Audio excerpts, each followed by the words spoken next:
sure that we patrol the borders, because that's what it will take. Moreover, I will resource in-house facilities as well as outpatient facilities. So we're talking about political will, we're talking about economic will, we're talking about social will. And I want to be clear. I consider the drug pandemic, I consider it a pandemic. I consider it the #1 problem threatening the future of this nation. And my policy is quite clear. Thank you. Councillor Gonglo. I think the issue of rehabilitation of the young people is something that everybody agrees on. It's on our plan, on the LPP plan. We rehabilitate and give skills to drug-affected youth to re-enter society and productive citizens. But that's not the real threat. The real threat is on the supply side. So we will strengthen security at the borders. We will have people, intelligent people, checking on those who work at the different border points, Roberts Field, ports, and all of that. The issue really is not the question of pay, because no one can say that the security, chief of security at all is not well paid. Corruption is just corruption. There's no justification for corruption. In Kenya, Mwai Kibaki decided that he will increase the salary of everybody and that will reduce corruption. Kenyan ministers became the highest paid, $20,000 a month.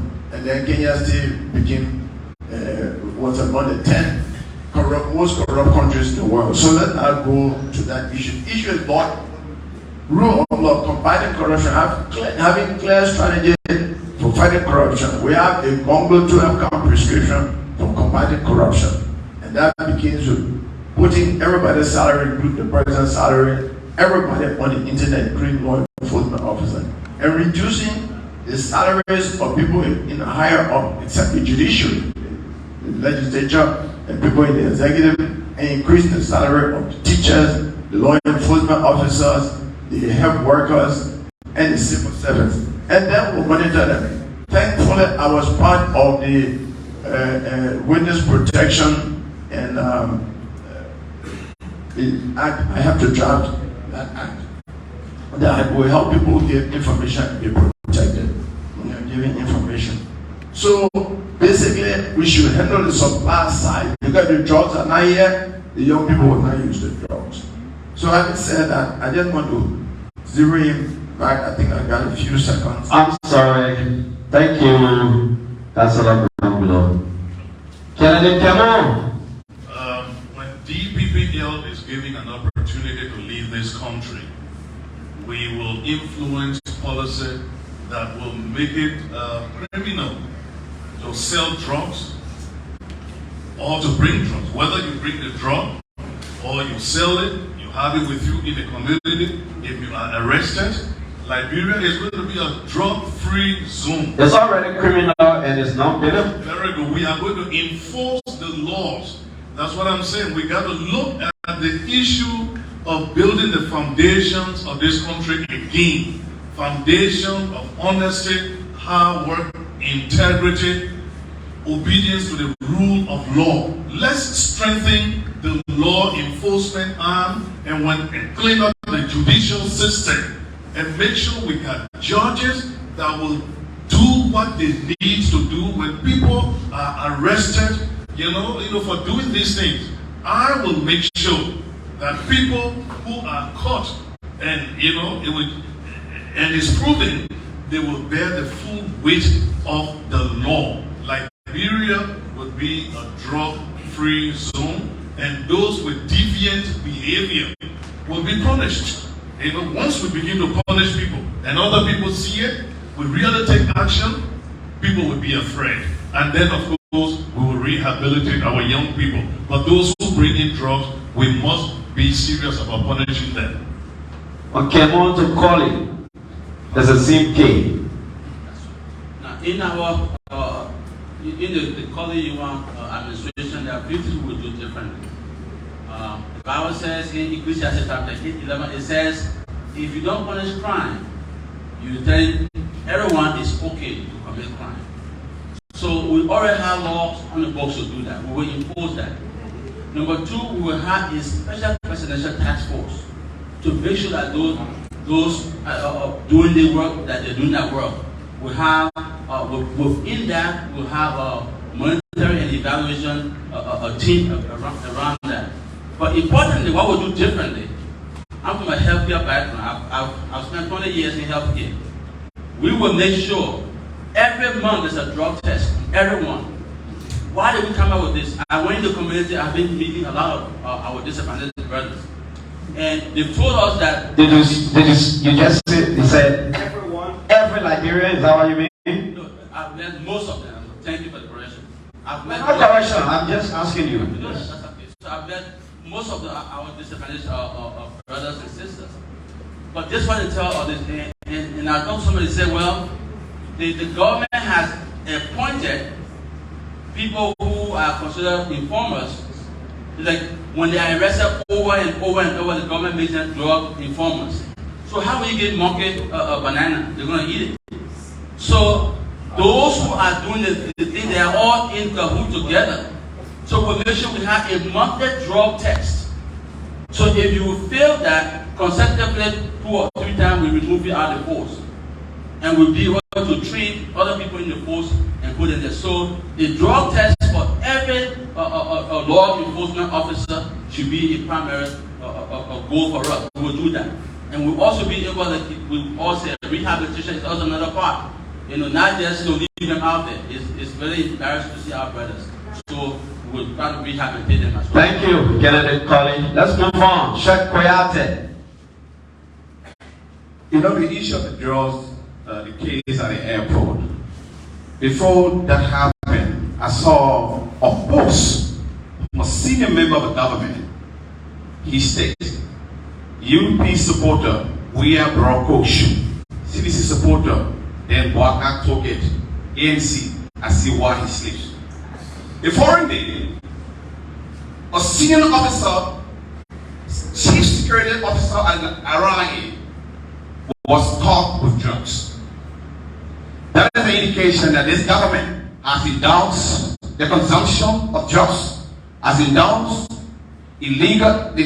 has indulged the entry of illicit drugs in our country.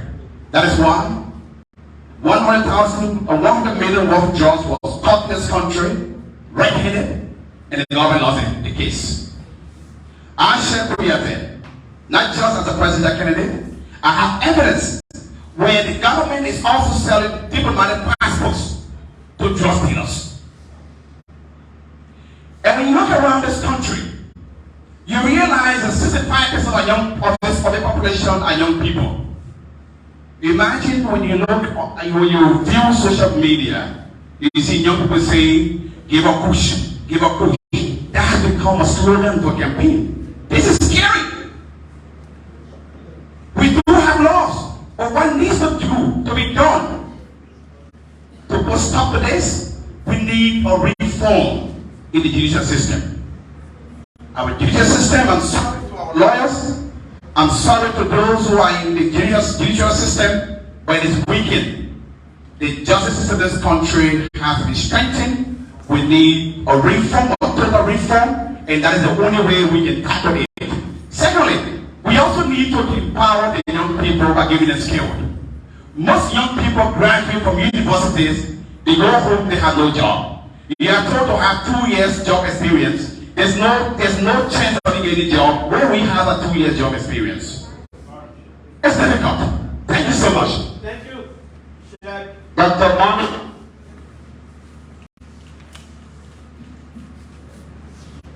Again, thank you for the opportunity to be able to express what we think and how we think we should all be moving our country forward. Similar to what we talked about with the agricultural sector, I don't think anybody here would sit here and say drugs is not killing the young people of this country. I don't think anybody would sit here and say they would encourage drugs. So again, we need to look at the character and the ability and the background of each of the individuals here running for president and saying that they want to be able to uplift and transform the country. At the end of the day, if somebody is on drugs, we have to, even if we go back to the $100 million that was seized a few months ago, nobody is in jail. How do you expect drugs to stop coming to the country when $100 million came to this country and nobody went to jail? The government said it lost the case. Now what is it? Fine. But at the end of the day, the $100 million did not come here by mistake. It didn't appear here, somebody brought it. So when we talk about the judiciary, when we talk about security and the rule of law, we need to ensure that $100 million was brought here by somebody. So again, the thing about, we'll fight drugs, we'll fight corruption, we have to look at the individuals. That's why I continue to go back, and when I talk to the people of Liberia, I'm very clear. We need a new breed of leadership in this country. A new breed of leadership. The reason I'm running for president is simply because enough people in Liberia have said enough is enough. We have young people who are on drugs. They will not be on drugs or in your window fishing for your phone at 3 in the morning if they have a skill and opportunity to wake up at 6 in the morning and go be a carpenter, go be a plumber. We have to be able to take people who are on drugs, to put them in rehabilitation centers and be able to give them a skill. And the people who are selling drugs or bringing drugs into the country, they must go to jail. Similar to that of corruption. People who steal the Liberian people's money must go to jail. Thank you. Last candidate, Councillor Yofi. 2 minutes. We'll follow it closely. Thank you very much. Sometimes people use people ideas without giving credit to them in this country. I don't have problem when you use my idea because you all been speaking on the radio and you use my idea, but I didn't give me the credit. But I go this way. In order to fight drugs in this country, we are going to do 3 major things. 1, we are going to re-evaluate the policy on drugs to institute the necessary reform. 2, we are going to re-examine the gatekeepers of drugs. Number 3, we are going to rehabilitate the users of drugs. Now let me go into detail. Our policies on drugs in this country are very archaic and wicked. Sometimes we confiscate drugs, and what happens?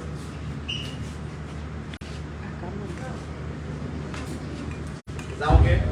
Not yet. It's All okay. right. Sometimes we confiscate drugs, and what happens? We wait for 3 or 4 months.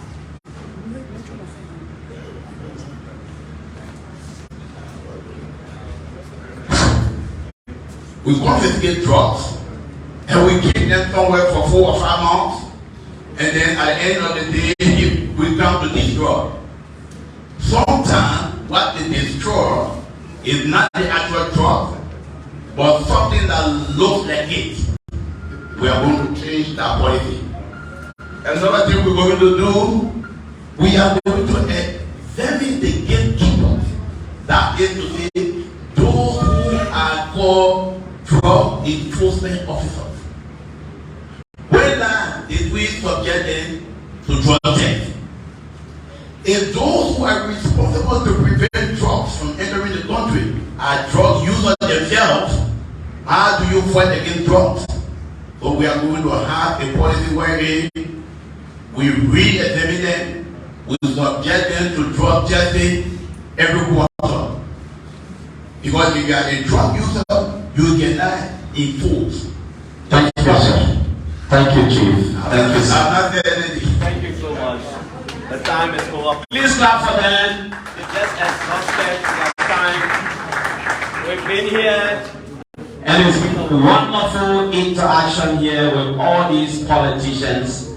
They've come from different backgrounds, religion, lawyer, health, agriculture, and different backgrounds. This is a very wonderful interaction. It is your time, but unfortunately, we will take at least 4 questions.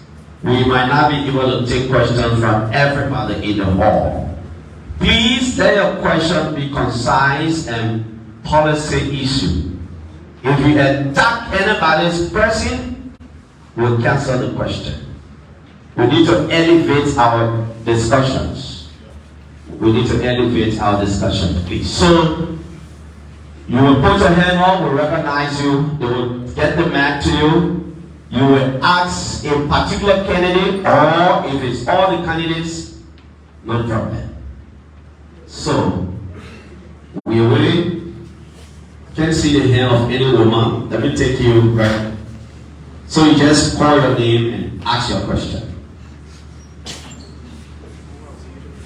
My name is Victor.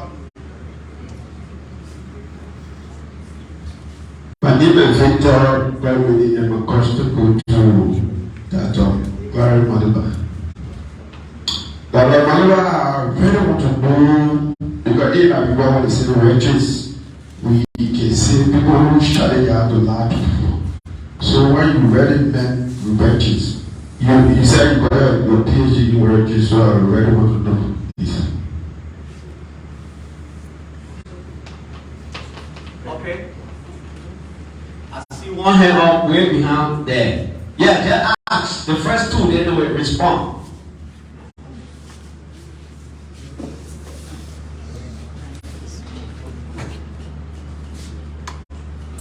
Thank you. My name is George Momo, and I report for KSTV Liberia. My question goes to all of them. And this debate was organized by Troop FM, talk show presenter, State of the Nation, and is open to all of the presidential candidates. How each one of you here to feel, most especially when the incumbent is not a part of such a debate. Question objected. Obviously, not feeling good. Let's ask policy question about some of the issues. The incumbent, he decided not to come. Okay, that's okay. Yeah. Let's see. I'm sorry, but for me, that's not. Everybody, you ask each of the people to say, we wish you were here. So I want to ask something. Okay, take another hand. Yeah, you're right. Second question. Let me say good afternoon to all of our presenters for today's program. My name is Sam Tawe Tamba. I'm a graduate of the AME University Graduate Program. One thing that I've come to realize that in peace development is culture, and that culture comes in light with results of our politicians. That is to say, many of you have presented very good platforms to the Liberian people. My question is, in the event of probability that you do not win the presidency, what will be your next action regarding your platform? Thank you. Dr. Monora, in what did you say you earned your PhD, sir?